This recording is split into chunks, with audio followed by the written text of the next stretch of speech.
Um, let's have a bit of a review first. So, from last time, if you would remember, so we finished the Cold War, and then after the Cold War concluded, what we saw was the US becoming the sole superpower within our international system, right? So, from that perspective alone, what we saw was number one, there was this some sort of geopolitical vertigo that happened, meaning to say that nobody knew, nobody expected, nobody can foresee what is our new world order post Cold War, or how our world would be conducted in terms of the post Cold War era. Now, that's the first one. The second one is that since the United States is the victor of the Cold War, and the United States is the sole superpower in our system post Cold War, what we also saw was that for the United States, they had the responsibility to create the world ordering, meaning to say that they were the ones to establish or to create what kind of world order we would have post Cold War. And initially, what we saw was the United States creating this world order where peace was built up on the basis of their image and likeness. So, that image and likeness simply meant that in order for others to also experience peace, in order to experience prosperity, harmony in our world, then they had to be democratic. Hence, the start of the US democratization throughout the world. And that was justified and that was legitimized by Francis Fukuyama's End of History. It was a sensationalized article that showed that for the United States, capitalism is the end of history because in our world, everyone would enjoy the life within a capitalist, liberal, democratic system. So, given that legitimacy, what we also saw would be the leaders of the United States, specifically George H.W. Bush, having that rhetoric that it is the United States' moral authority to bring peace upon our world. And again, by peace, we mean to bring democracies all throughout our world, or to democratize those non democracies that they treated as an enemy, specifically the region of the Middle East or West Asia. So, from that perspective, what we also concluded from our previous meeting was that, yes, the United States was creating their own version of a new world order. However, if we analyze it more, what we are also seeing is that for the United States, they're actually relying still on that Cold War mentality. They're still relying on that bipolarity that they have heavily become dependent upon during the Cold War. Insofar as their practice goes, it is different in terms of the concepts, but what we also see is that at the end of the day, it's the US versus another enemy. Hence, again, looking at their Cold War mentality still intact despite the post Cold War geopolitical order or the New World geopolitical order. All right, so that is a review of our meeting last time. And again, for today, we'll tackle a bit more on the critical side of geopolitics, meaning to say, we'll look at scholars more, and in the following weeks, we'll also be doing that a lot. We'll look more towards scholars instead of practices, instead of state centric policies. Apart from that, we will also critique the practices that we see eventually when it comes to the different issues that we'll tackle. So, if that is the case, then we'll start with critiquing this new world order that the United States has created post Cold War. And we'll start with the reading of Timothy Luke, so the Discipline of Security Studies and the Codes of Containment, Learning from Kuwait 1991. So, given this perspective, or given just the title alone, the Discipline of Security Studies and the Codes of Containment, Learning from Kuwait, what we can see here is that all of the words seem clear, except there's one specific word here that is kind of vague in terms of how we understand it from this context. And the word here that seems to be quite vague would be the word codes. So, codes here could mean different things. On the basis of Timothy Luke, what do you think Luke means by the word codes? What do you think code means in the title of this reading?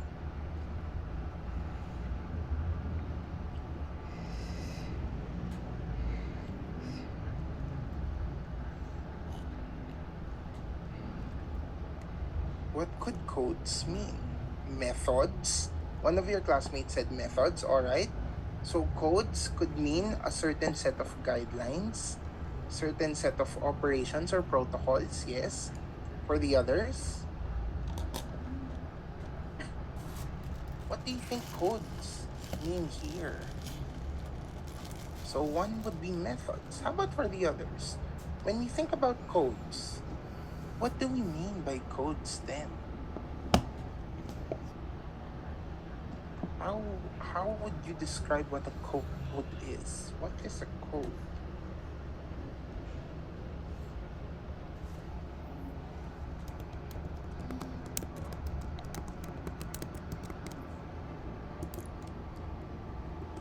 If we say something is a code, it could be. One of your classmates said it's like a message. Could be, right? Codes are sometimes sets of words or specifically a word, right? That could mean a certain thing. So a code could be something that is implied through words or through meanings. Another one says rules or set of norms could be, right? Codes of conduct, right? So how someone behaves or the agreed upon behavior of parties, right? That could be codes. Similar to that, another one of your classmates said something that is adhered to, right? So from those perspectives, whether that be operations or protocols, whether that be words or implied messages, or it could be the imagination of agreed upon behaviors. Those codes, again, codes are very vague, right? If we look at the wordings here, codes would be the only one that's quite vague. Now, this is where we turn to critical geopolitics in a sense. When Luke talks about codes in the reading, what we see here is that codes, whether they be behaviors or standards of behavior, set of norms, messages, methods, as you mentioned a while ago, what we all see here is that codes, they basically bring power. Codes are a way for others to interpret what you mean, or it's a specific message that is meant to create meanings that are agreed upon by others. So what we see here is that codes are basically a part of the discourse. The discourse of whom? The discourse of the United States. What we can see here is that codes is not something new. Codes could be, for example, the concepts in Cold War geopolitics, policy of containment, communism, domino theory. Those are codes, right? Those are specific concepts that have meaning and that provide meaning in order for others to understand what a certain actor is pursuing. So, if that is the case, then it also means that if there were codes in the Cold War geopolitical era, it also means that for the United States, they also have codes when they were building this new world order. And this is what Timothy looks at, basically.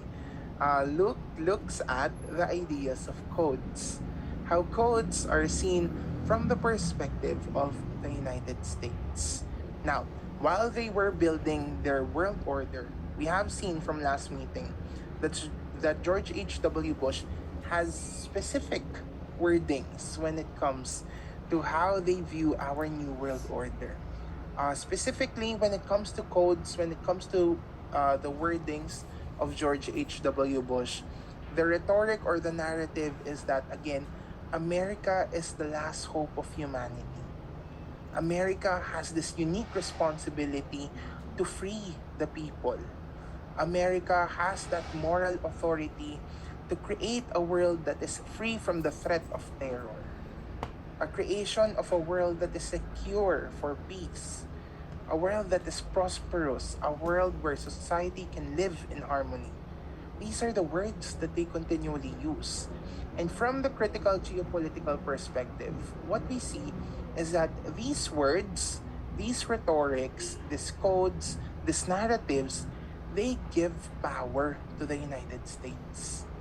And that power is basically creating that moral authority for them to act upon others, thinking that their view of the world is the universal view, the universal aspiration of our world, while at the same time, using those words, using those rhetorics, using those narratives, what we can see is that they are also antagonizing a certain part of our world, which is again the non democracies of the Middle East. So, what we see here is that words, rhetorics, narratives, ideas, they are very important when it comes to geopolitics.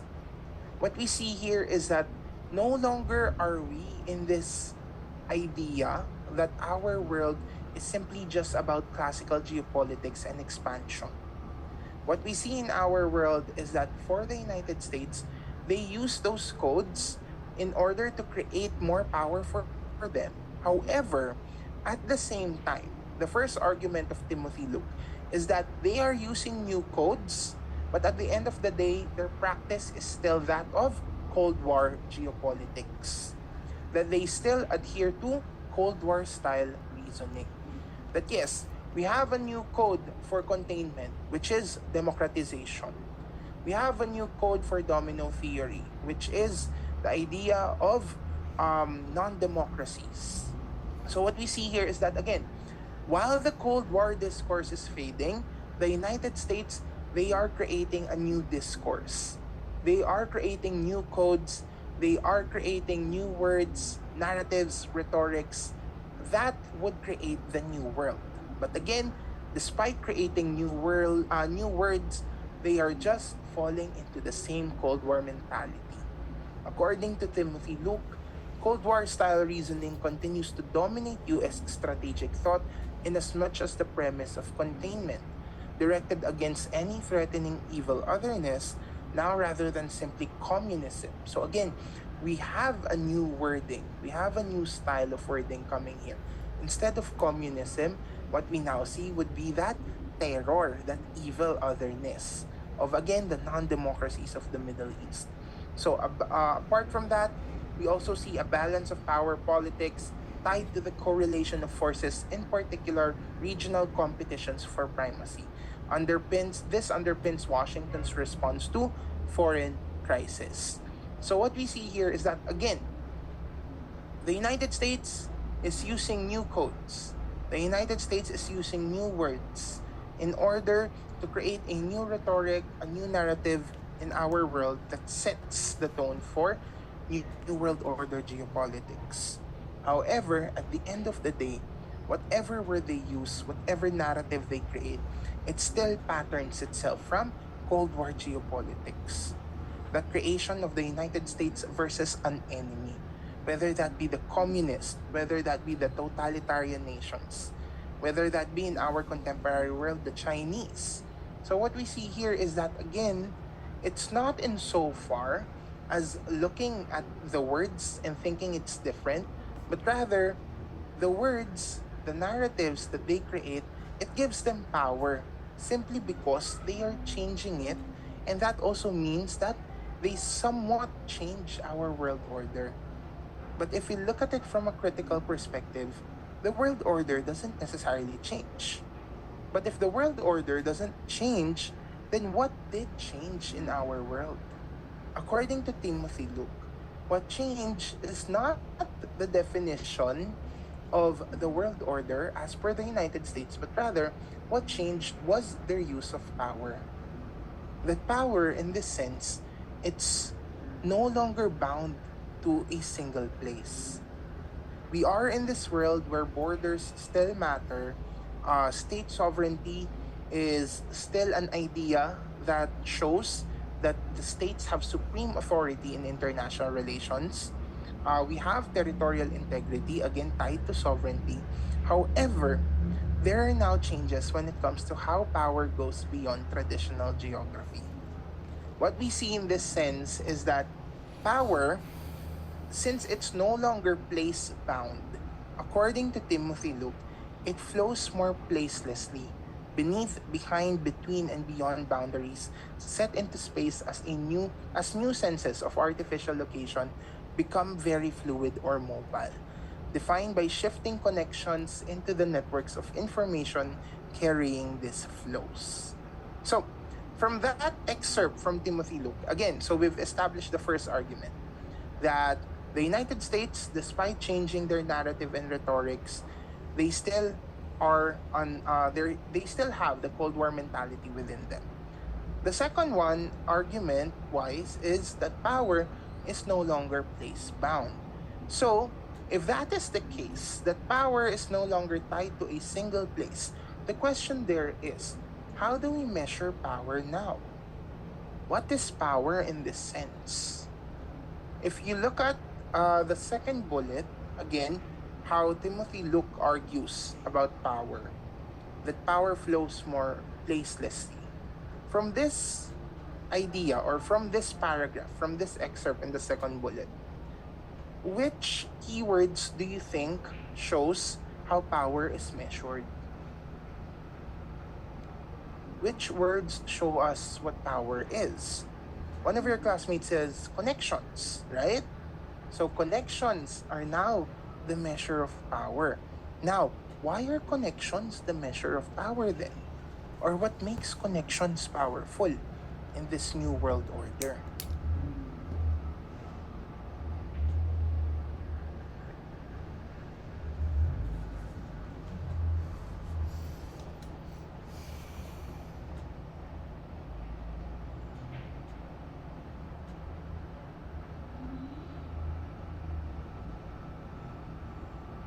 What makes connections powerful?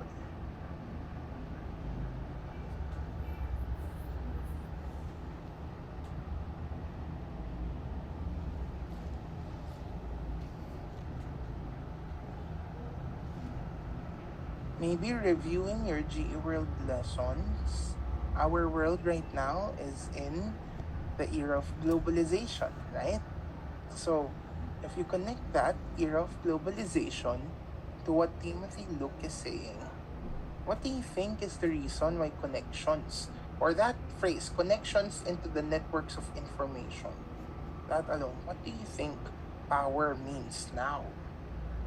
For one of your classmates, they said connections determine who has influence and control in the interdependent system in place. All right, so again, we're looking back at globalization, right? Globalization is about the eventual integration of states with each other through different movements.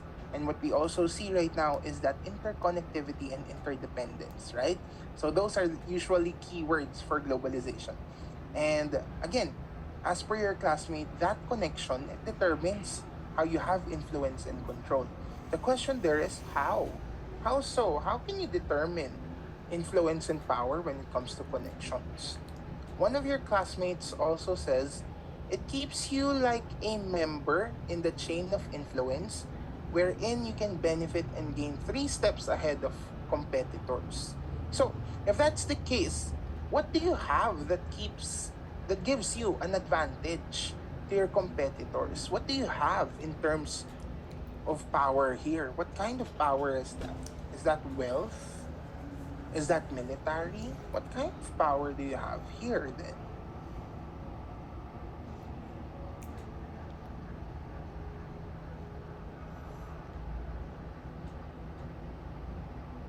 So you have connections, and again, connections does give you influence and control. Question there is how so?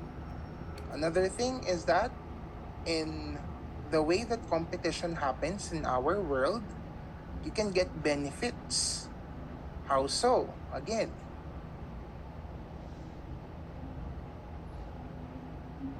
you can have the power to access information and shape or manipulate opinions or decisions. Exactly, right? So, what Timothy Luke is saying, again, coming from the first argument, right?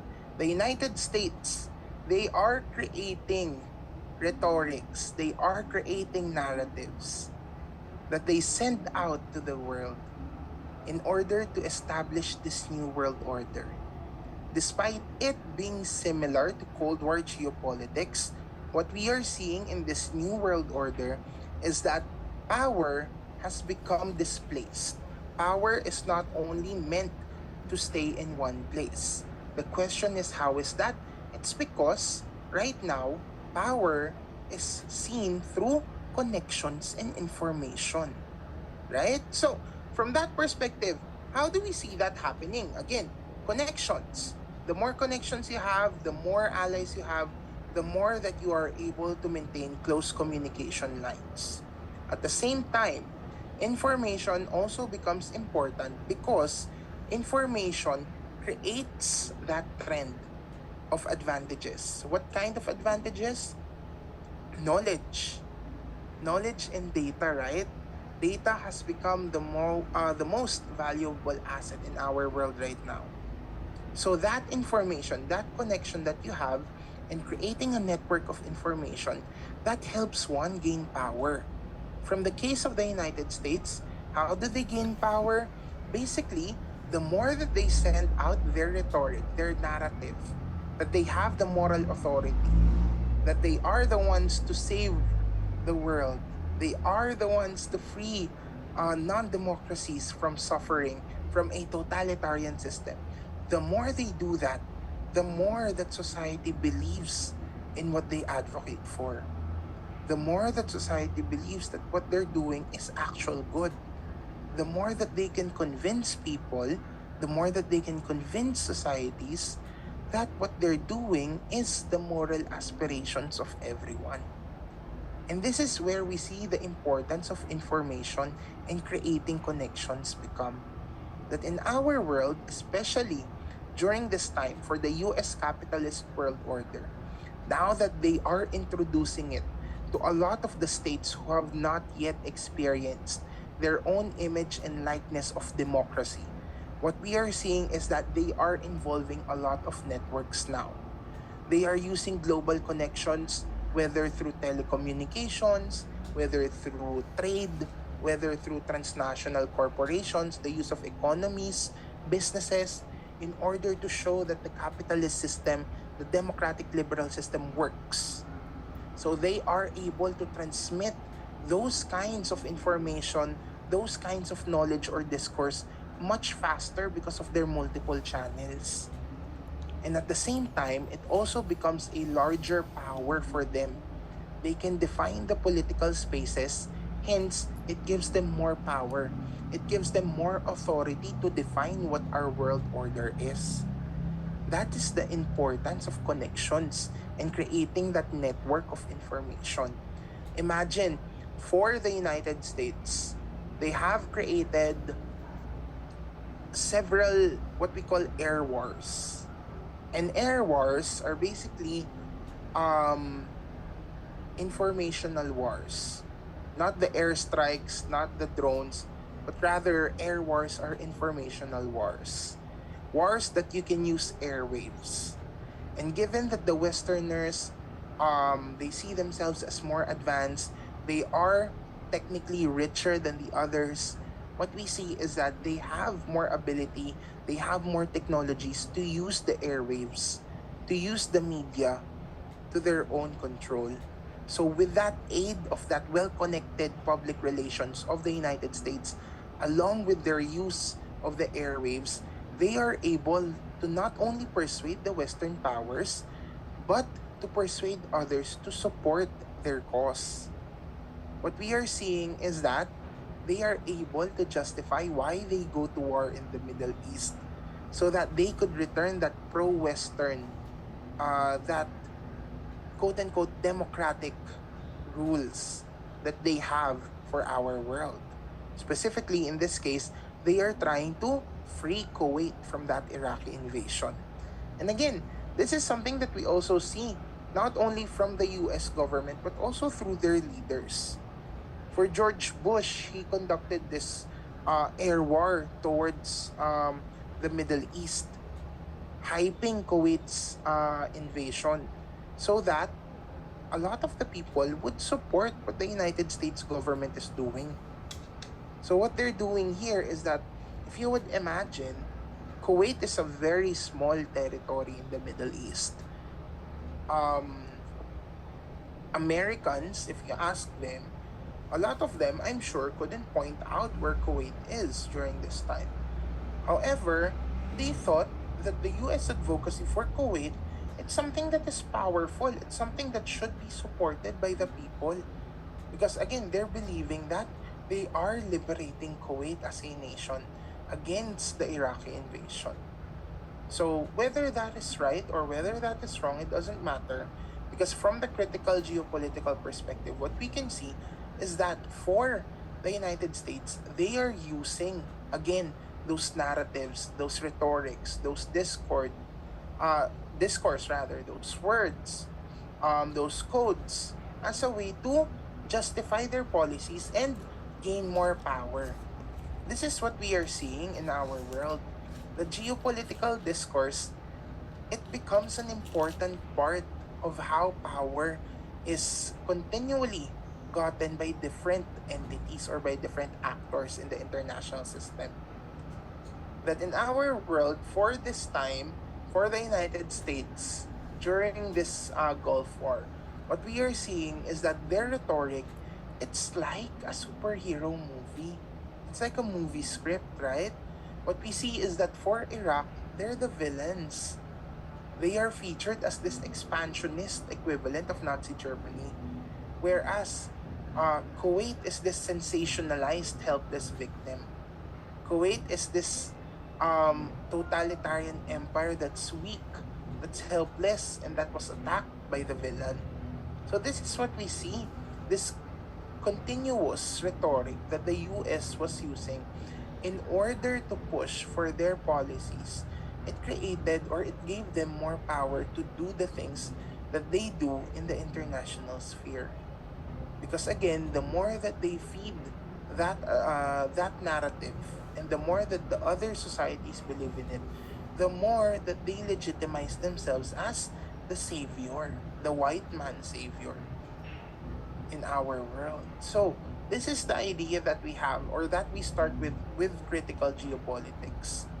That discourse, narratives, ideas, rhetorics, codes, wordings, they are very important when it comes to how you use it in order to gain power in our contemporary world.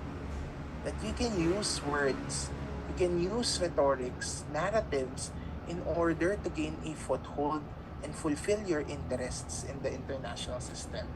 That is what we're seeing as the second argument of Timothy Luke's article. All right, so again, those are the two arguments of Timothy Luke. Number one, the United States is still stuck in that Cold War mentality. However, they're using different words to signify a new world order. The second one is that in our world, power is no longer place bound. Power is made through connections and by creating networks of information. Information or rhetorics or narratives that can be used for your own interest in order to fulfill what you want to do in the international system, while at the same time gaining power. All right, so that's for Timothy Luke's article. Any questions with this article?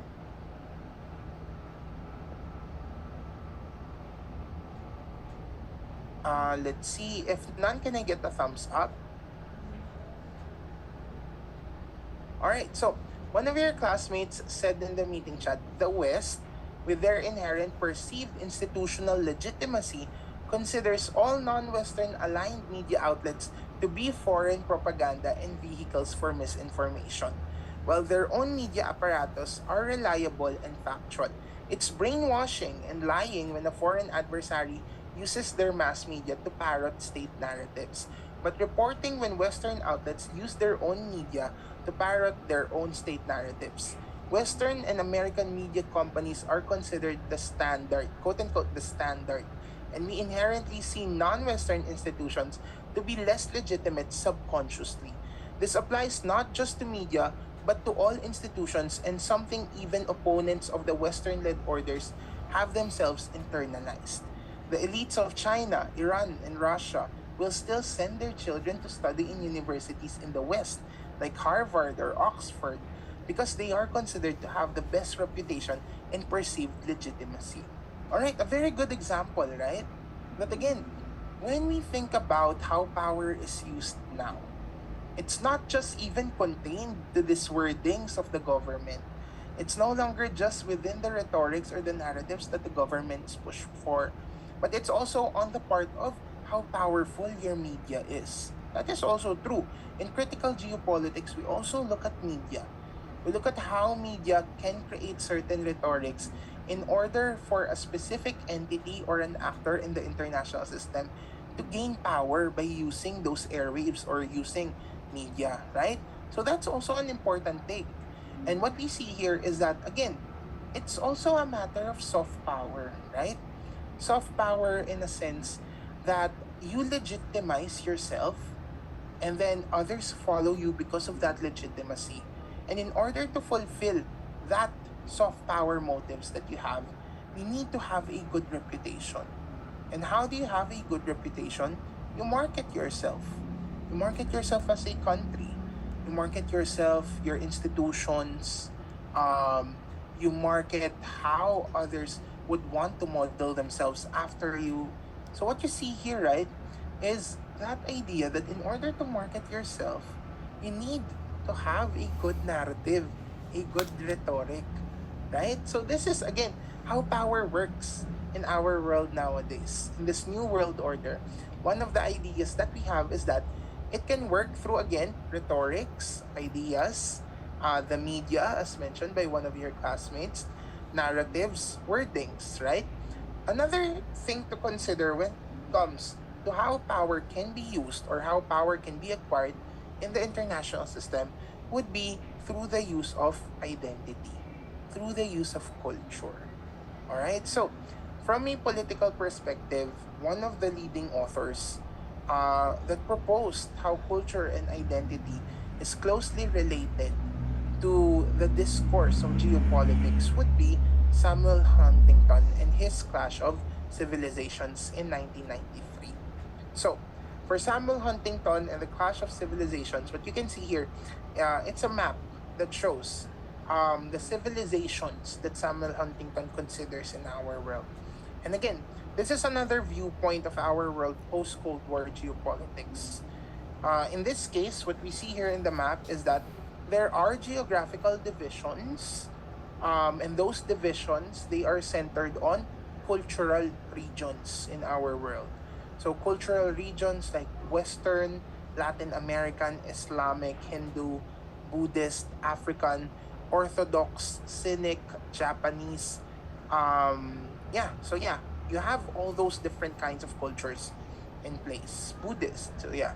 What we see here is that overall, from the map of Samuel Huntington, he argues or he shows that there are differences when it comes to our cultures regionally, and that can lead to certain dynamics between and among states.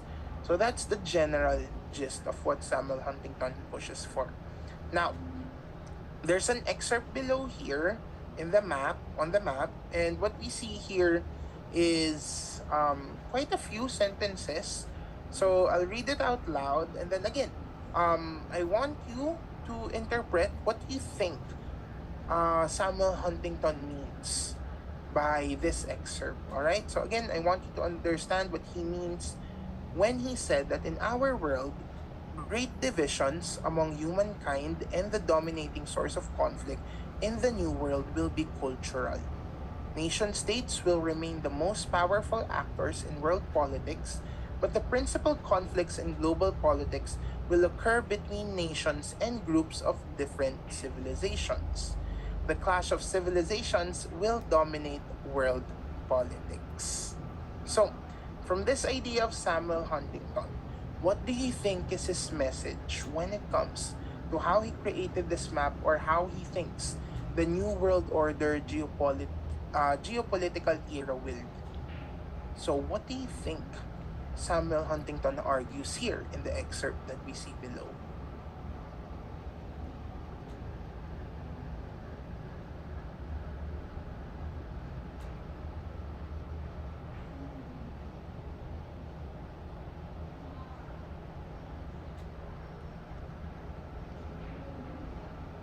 Anyone? Any ideas what Samuel Huntington argues here?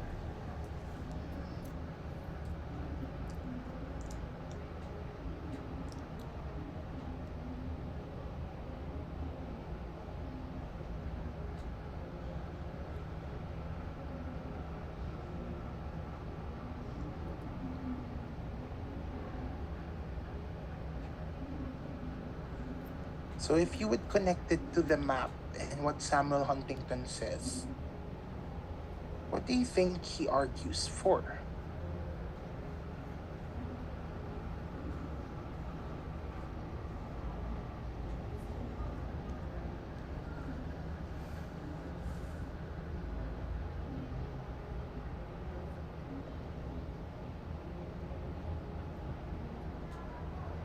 Anyone?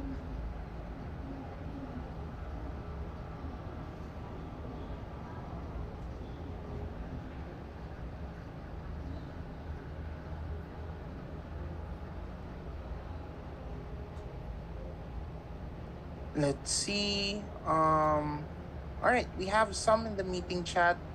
One of your classmates said the main source of global tension will shift to cultural and civilizational differences. Culture will replace ideology as the main cause of conflict. All right, that's something that we can see here.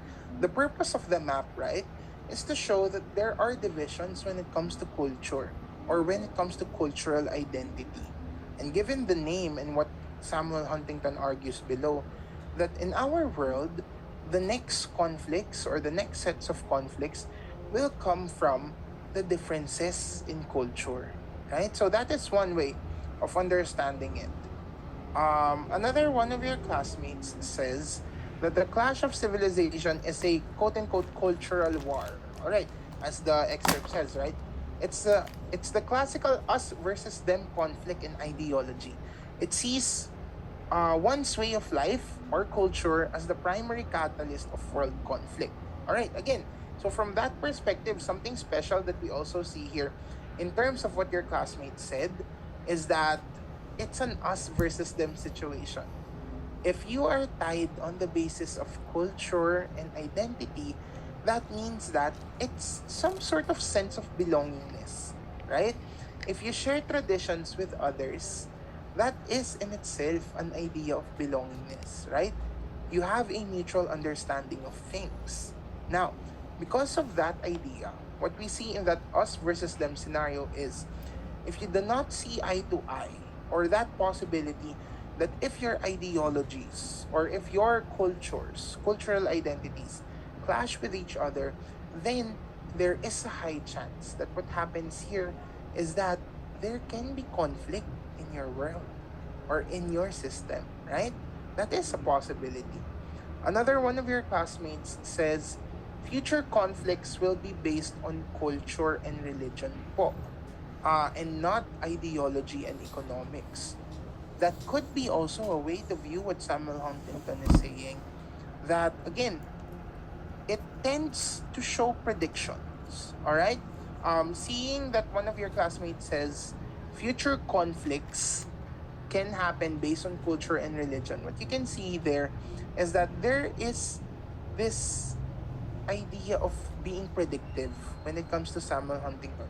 The phrasing in itself, it sounds very predictive, meaning to say that the idea of Samuel Huntington's theory of this clash of civilizations, it sounds like he's trying to see our world in the future.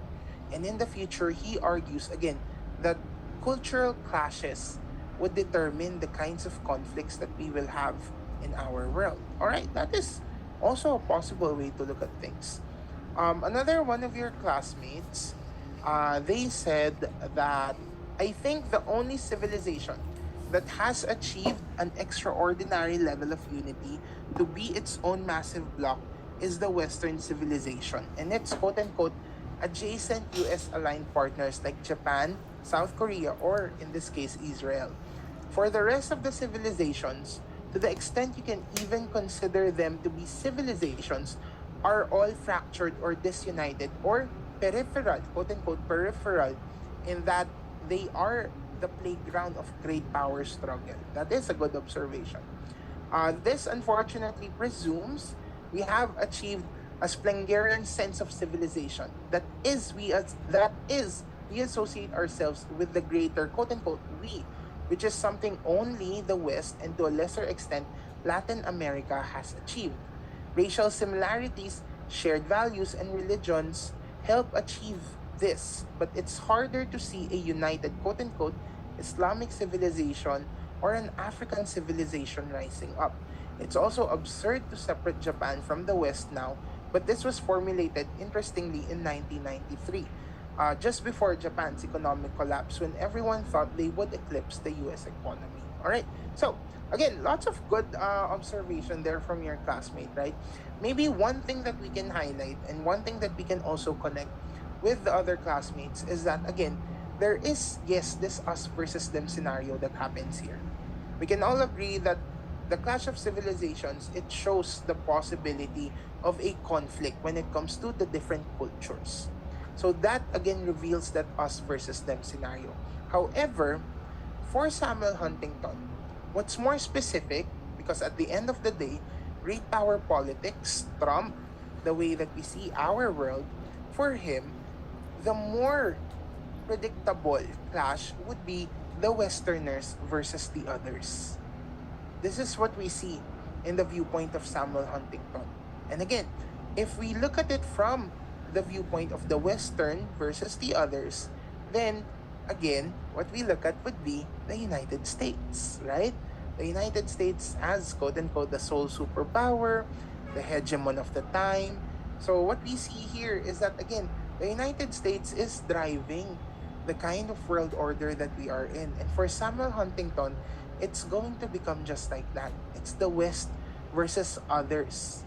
What could be those others, we'll talk about later. But again, that is where we see ourselves.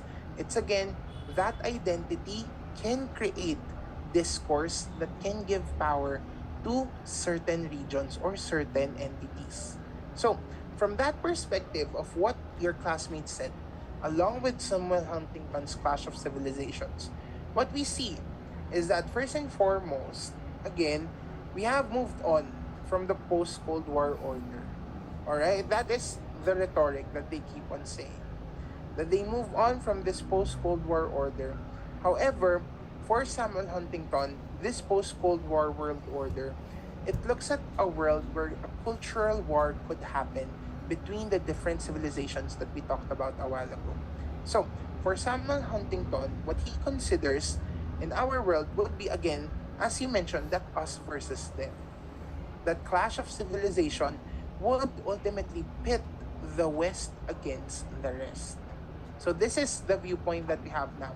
If you remember, for Francis Fukuyama, right, the West is the best because again, it targets the idea that we should rationalize, we should justify what the US is doing, and we think that the US is doing the best for everyone. Hence, the West is the best. Now, from the case of Samuel Huntington and from what your classmates said a while ago, again, what we see in our world would be that cultural clash. And looking at great power politics, what we can see is in terms of cultures, civilized or advanced, whatever some would call it, those cultures that have reached that entity of not only becoming cultural but also political, aka the great powers, those kinds of cultures that have reached that pinnacle of civilization, as they call it, would be the Westerners, from their viewpoint, from their belief. So that also means that their culture, they think, would be the supreme culture above everyone. So, from that perspective, from Samuel Huntington's viewpoint, they think that the battle or that conflict would come from the idea of the West versus the rest. It's a clash that is not simply geographical, but rather it's a clash between a Western ideology or a Western culture, and the rest would be more profoundly the clash between what he calls the central axis of world politics. So, later on, we'll discuss the central axis, but what we can see here is basically that for Huntington, the world being divided into seven or eight essential civilization blocks, all of those are in possible conflict with each other because their identities are different. And because identity is a cultural given that cannot be changed. Again, this is according to Samuel Huntington. When it comes to civilizational identities and when it comes to the conflicts between them, for him, he claims that this would lead to what we call civilizational rallying. Civilizational rallying is basically how you form your balance of power, how you form your alliance systems. He believes that alliance systems, or the way you form your allies to balance other regions, would be on the basis of culture. That groups, that states, they have this sense of belonging to one civilization, and if one state that is part of their civilization goes into war with another civilization, then they will rally together to support what they call their own sense of belongingness, their own quote unquote kin and country. So this is what Samuel Huntington believes in, the possibility that a cultural clash will happen, and that based on your culture you would come together in order to balance others and in order to clash with other cultural civilizations. So from that perspective, what he predicts and what he says in connection again to the first bullet is that we have what we call the most fundamental of all civilizational clashes, the most important civilizational clash. And for him, he considers that as the central axis of world politics. And that, again, that central axis of world politics is also known as the West against the rest. So, in ideological, cultural terms, this is, at the end of the day, the West versus another enemy. And that, again, falls into the Cold War mentality, right? That this is merely a continuation of the Cold War. There is still this civilizational struggle, but only we're using a different name. We're not calling it the Cold War. The only difference that we see now is that, again, it's the West versus the other, and the other, according to Samuel Huntington, would be either the Cynic cultural civilization or the Confucian civilization, or the Islamic network of states. For the United States, those two civilizations, cultural civilizations, those would be considered the new dangerous rivals which the West must act upon. Simply because, again, those two civilizations, they are considered the ones that could build up their military and the ones that could threaten the Western interests, the Western values, the Western power across the globe. This is what they believe in. That for Samuel Huntington, the clash is going to be, again, the West versus a specific kind of civilization. And that specific kind of civilization would be either the Cynic civilization or the Islamic civilization. And again, this is what we see is happening in our world right now, right? Somewhat. Starting with the Islamic civilization during the during the late 90s to the early 2000s. And then right now, in the more contemporary 21st century, what we are seeing is that, again, there's this US-China rivalry. Now, that is how Samuel Huntington predicts what is happening in our world. And again, what we see here is that if we look at it from the idea of the central axis of world politics being the most important clash among all the civilizations, it's again another rhetoric, another narrative that looks at or that parallels the the Cold War, right? It's another Cold War mentality for Samuel Huntington. We fall back again to New World Order geopolitics being a replica or being similar to Cold War geopolitics, but with new concepts. The only difference here is that as compared to what Timothy Luke argues. What we can see is that it's not just about rhetorics, it's not just about narratives, it's not just about words or the use of media. In this case, it's also about identity and culture. That we can understand identity and culture as also sources of power for states and how they use culture, how they use their identity in order to exert their power over others in our world. All right, so that is from the perspective of Samuel Huntington when it comes to the clash of civilizations. Any questions when it comes to the clash of civilizations? Any questions, clarifications? If none, can I get a thumbs up?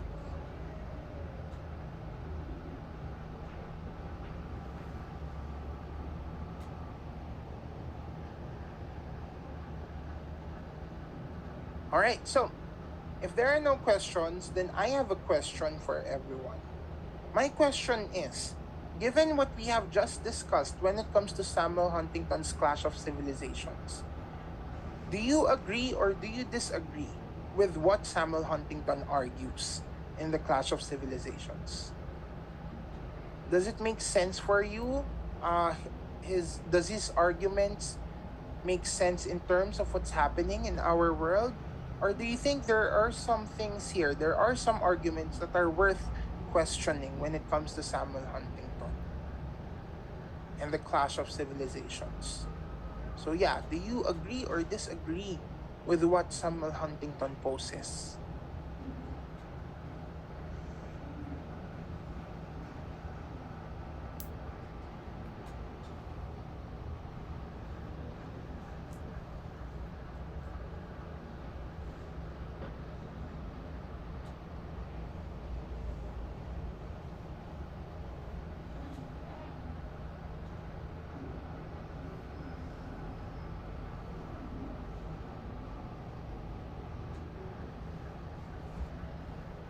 Anyone? Any takers when it comes to their ideas? Again, do you agree or do you disagree with what Samuel Huntington argues? Or what his Clash of Civilization poses?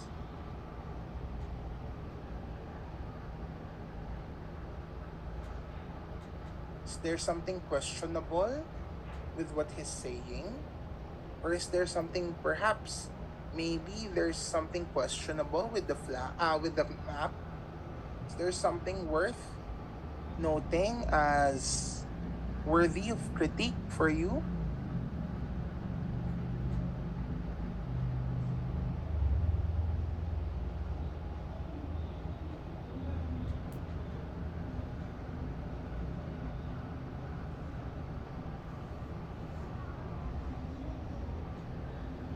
Anyone?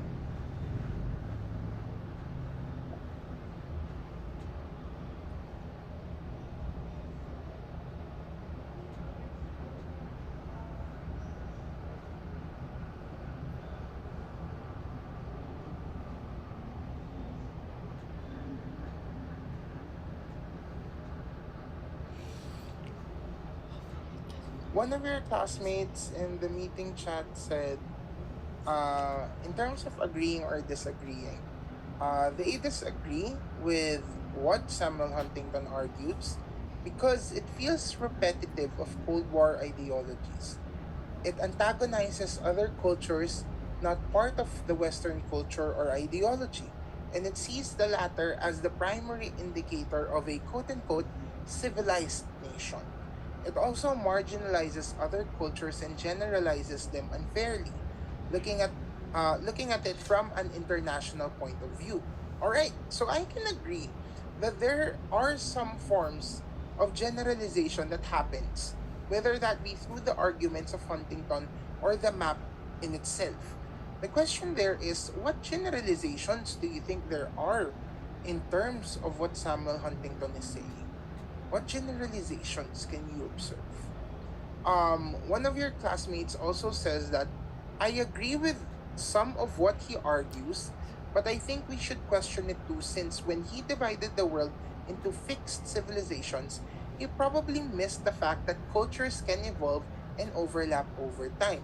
Internal conflicts happen too within civilizations and not just between them, as seen in the Russia Ukraine conflict. Alright, so that is an example of a generalization, right?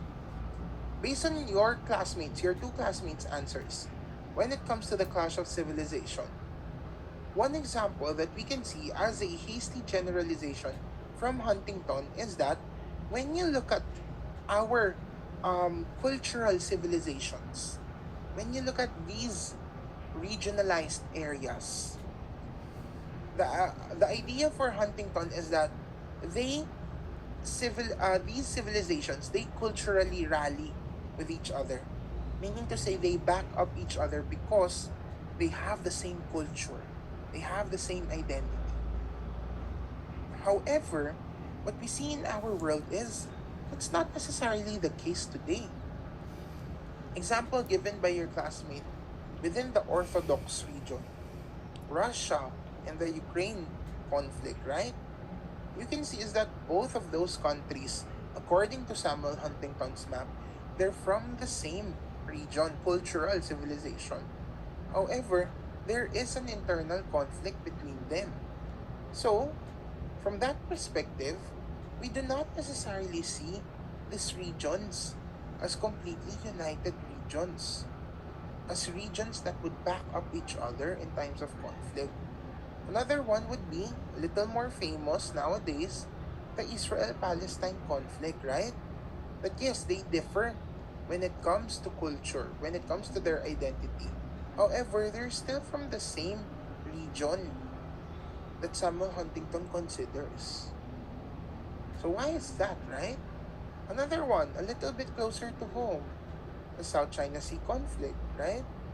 What we see here is that China, through their 9-line, they try to own certain territories without having equitable sovereign rights with other nations in Southeast Asia, like Vietnam, who shares, um, what do you call this? Who shares that cultural civilization with China, right?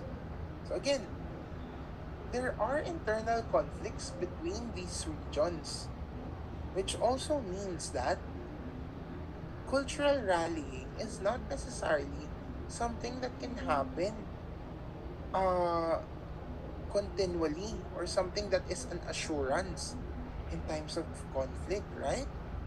Anything else that we see? Um, Maybe look at the Philippines. The Philippines is something unique. If you look at the colors, right? Is that something worth critiquing? Or is there something there that we can see as a pattern? Another one of your classmates said, it's also as if the world is distinct cultural groups and assumes that all civilizations are uniform within each group and internally consistent. That's true, right?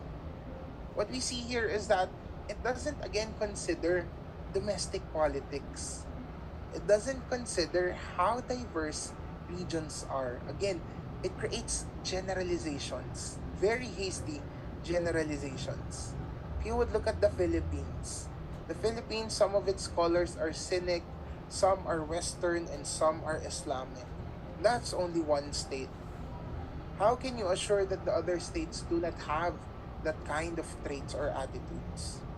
If you would look at the United States is in all blue, or all light blue, teal, whatever color that may be. But again, if you consider the domestic politics of the United States, you have a lot of multiculturality there. Europe in itself also has a lot of multiculturality, right? In our contemporary world, we can critique those things because it's a lot different from what the 1993 setup is, right? What we see here is that within the domestic politics, there are also cultural tensions that happen. So that doesn't necessarily mean that all cultural tensions happen within an international system, within the systemic level rather.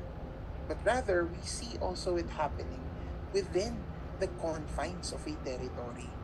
So what we see here overall is that again, Samuel Huntington, when it comes to his arguments, kind of makes sense when it comes to how he views our world still becoming that us versus them scenario from the perspective of the United States.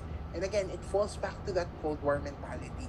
However, similar to our early lessons, when we look at maps, maps also create certain narratives.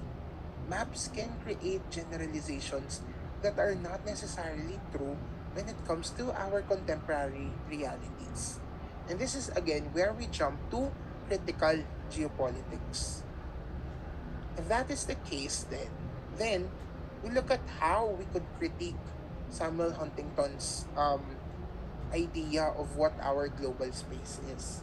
And from this perspective, we look at one of the more prominent, if not the most prominent, critical geopolitician. We look at Garod Otutel.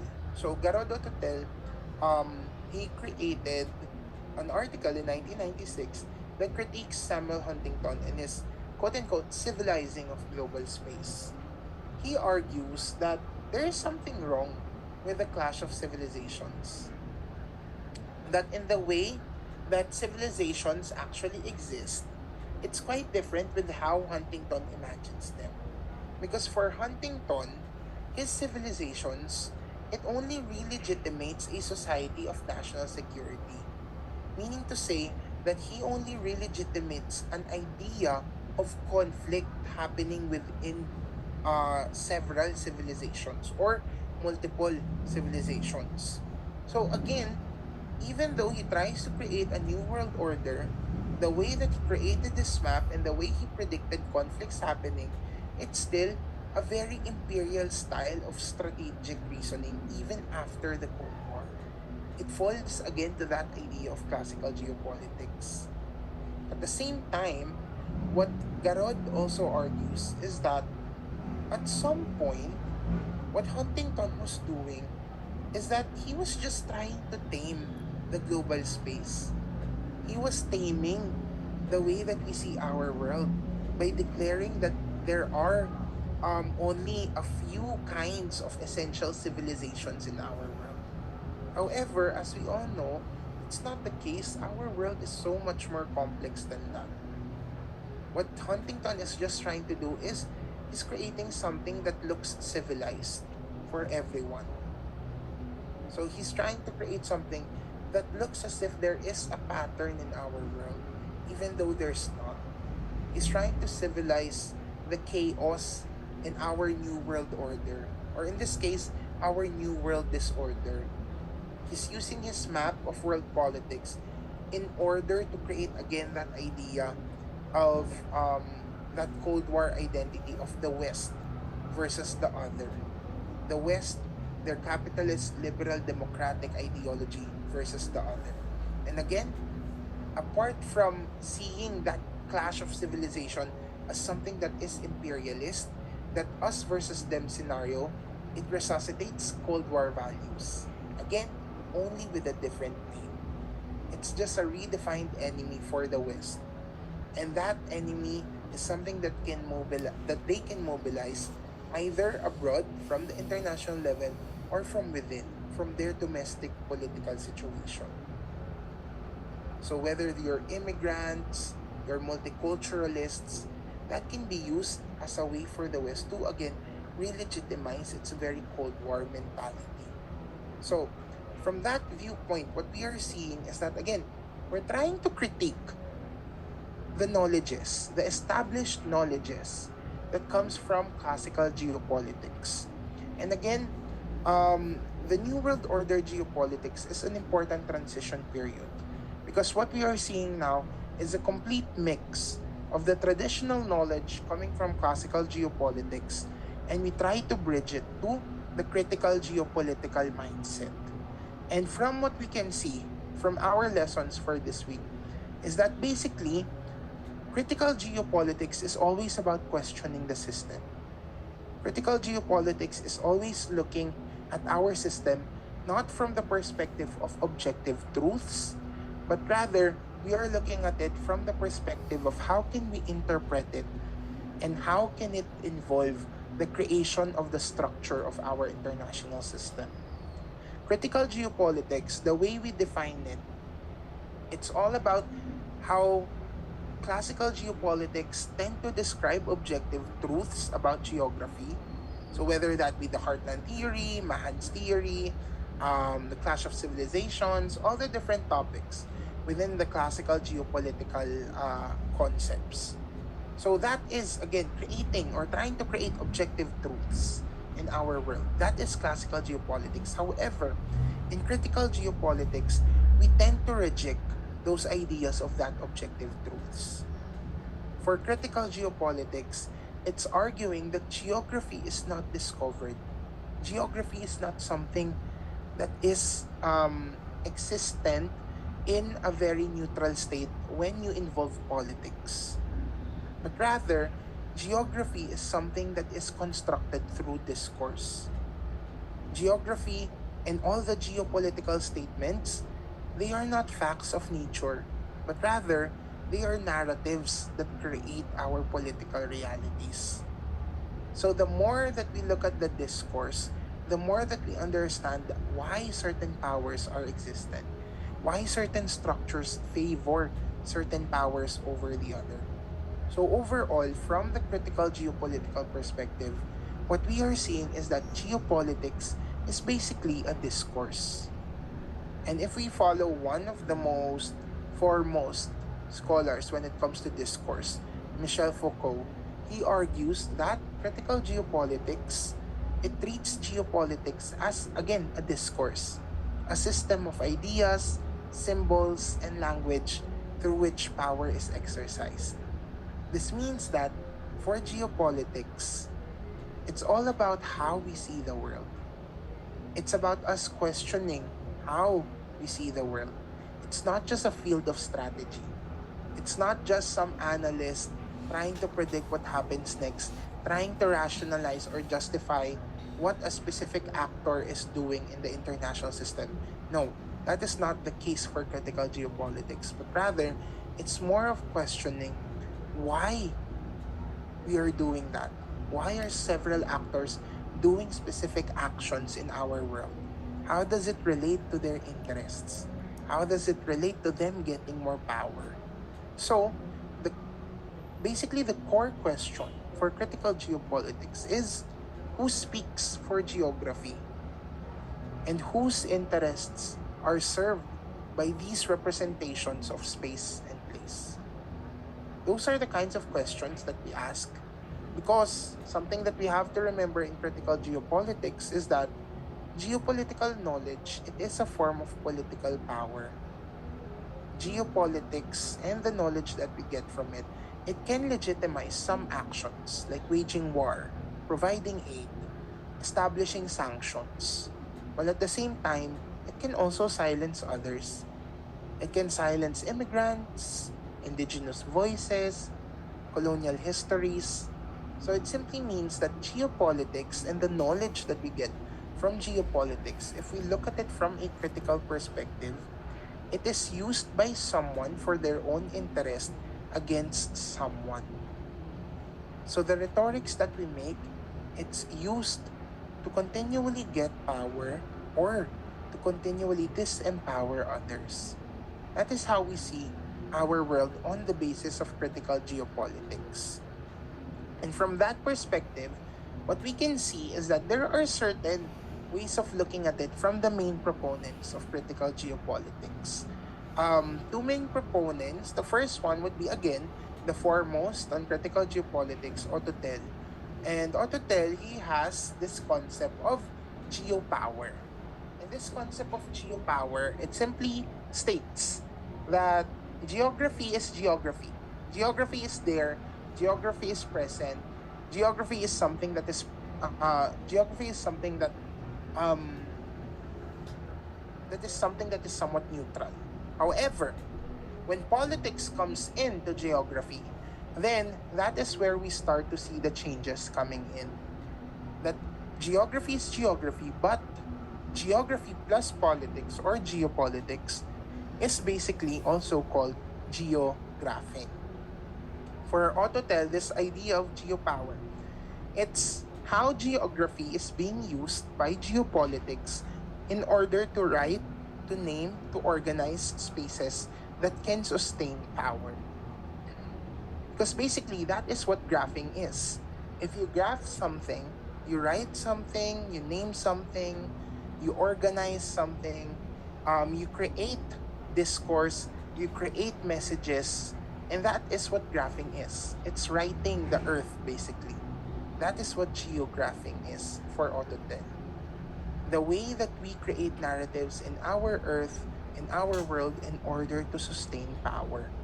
And we have seen that continually through the different maps that we look at, through the different understandings of territorial borders, through our understanding of different categories when it comes to concepts, colonizers, colonies, first world, second world, third world, the global north, the global south. So what we are seeing here is that categories, they also provide some sort of knowledge that can produce space as something that is governable, measurable, and possessable. Meaning to say that the narratives that we create, it creates power, and that power creates the ability for those who have it to govern our world, to measure our world, and to make power again possessable for them. And that is how we view knowledge in the viewpoint of geopower. For example, colonial powers, they would use the creation of maps or cartography, they would use censuses, they would use land surveys, not only to understand territory, but to overall control it. That is what we see in terms of how geopower is being used within our contemporary realities. And again, when we look at it from the discourse perspective, geographing happens, or that the way that we create narratives in order to sustain power, that happens because of what we call governmentality. That for Foucault, he argues that in our world there is this art of governing. This art of governing is again called governmentality. And governmentality, from this perspective, it's used by others in order to control our world, to control the structure of the international system. Because for Foucault, he argues that power, it's not only repressive, meaning to say that power is not only through the use of control or having force in order to control others. You can use that for power. However, power can also be productive.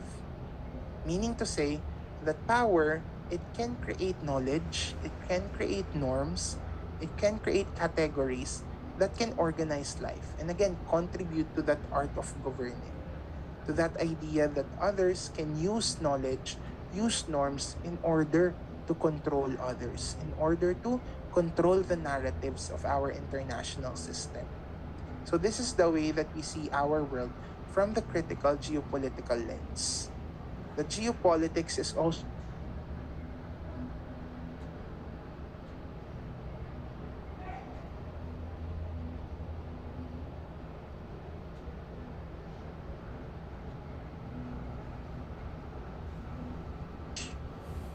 based on for geopolitics who creates the geopolitical truths that we understand in our world today. So overall, what we see is that critical geopolitics, it matters basically because it repoliticizes geography. It reveals that the maps that we see in our world, the state borders that we create, the geopolitical narratives that are there, it's not only something that is considered objective, but rather it's something that is subjective. It's something of a political choice that is disguised as a natural fact. So it shows us that when it comes to geography, geography is never innocent when politics is present. And that power is not only in terms of armies. Power is not only in terms of state expansion and territorial borders. But power is also within the realm of how we describe our world. Who belongs where, which regions matter, which regions are invisible. Those kinds of questions can show how power is distributed in our world in a geopolitical lens. That is basically how we will view classical geopolitics in the following weeks to come post ILW. What we see here is that in terms of classical geopolitics, we are no longer following this very linear timeline.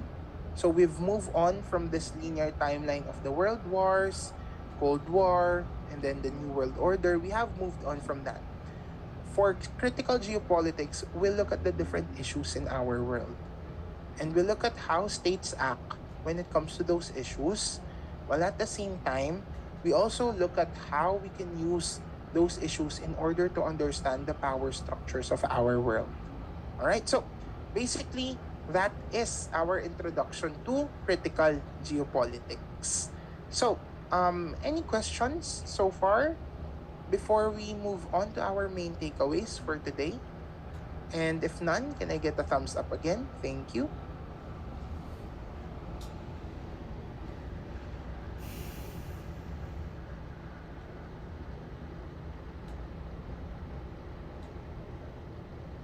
All right. Sige. So, let's move on to our main takeaways for today.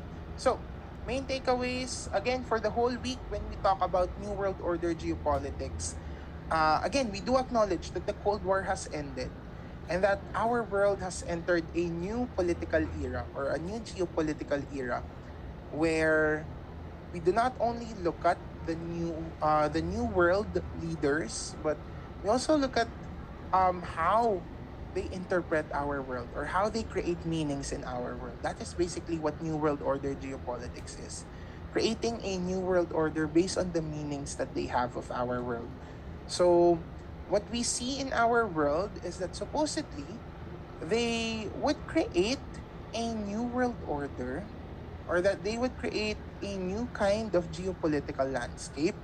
However, instead of the stability, instead of the peace after the world wars, during the imperialist era and during the Cold War geopolitical era, what we see in this new world order is still a world that is filled with conflict, especially between the West and the rest.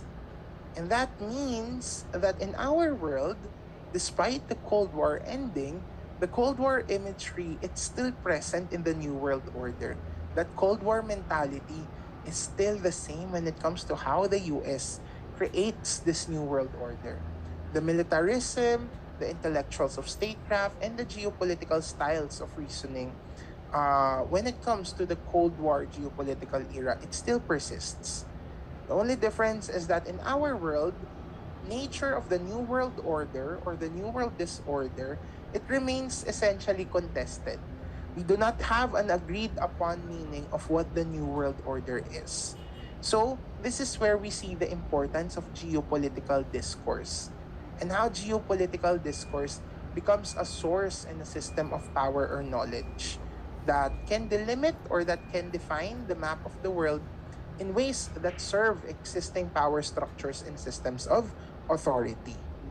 All right, so this is how we'll end our lesson when it comes to the New World Order geopolitics. All right, so um, again, this ends our transition from classical to critical, and next week post ILW, we will start with our discussions on uh, critical geopolitics. All right, so now next week will be your ILW, which means that we wouldn't have any lessons.